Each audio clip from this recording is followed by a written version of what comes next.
Alors la première question qu'on doit se poser, c'est pas est-ce que je peux faire un service ou un produit, c'est est-ce que je dois le faire. En fait, on va travailler sur ce que je vais appeler une étude d'opportunité. Et cette étude d'opportunité, on va la mettre en œuvre avec des méthodes comme le Design Thinking et le Lean Startup. Alors le Design Thinking, c'est une méthode qui est centrée sur l'humain. On va se transformer en anthropologues sociaux. On va aller sur le terrain, on va observer les comportements des clients, on va revenir avec de l'information, on va traiter cette masse d'informations, on va traiter cette masse d'informations en faisant des prototypes tangibles qu'on va aller présenter à notre clientèle pour les challenger. Eh bien, le Lean Startup, c'est le cousin direct du Design Thinking. Le Design Thinking, très efficace quand on part de la feuille blanche. Le Lean Startup, on a une amorce de solution, une amorce de business model, une amorce de proposition de valeur pour les clients. Tout ça n'a pas encore été validé. On va aller sur le terrain pour valider ça auprès des clients et revenir avec des enseignements. On va créer cette boucle de feedback avec les clients qui va nous permettre, on va dire, d'avancer et de dérisquer notre sujet avant de fabriquer un projet. Il y a un auteur d'un bouquin qui s'appelle Running Lean, c'est Ash Maurya, et il a écrit « La vie est trop courte pour faire des choses dont personne ne veut ».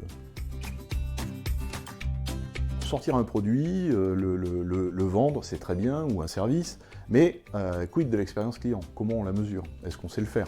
Donc il y a une personne chez Google qui s'appelle Kerry Roden qui a travaillé sur un cadre de mesure et d'amélioration de l'expérience client.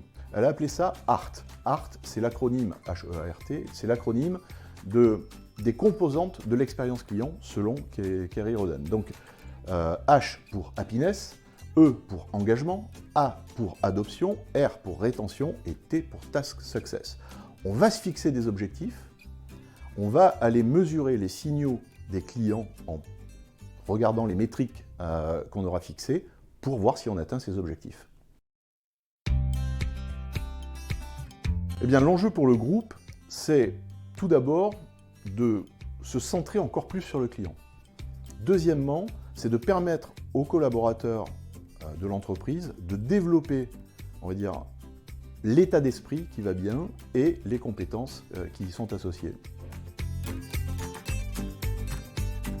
La direction de l'innovation, l'année dernière, a formé 250 personnes aux 3 méthodes dont je viens de parler, c'est-à-dire le Lean Startup, le Design Thinking et le Art Framework. D'ailleurs, c'est le comité exécutif qui, l'année dernière, a ouvert la marche sur le Lean Startup.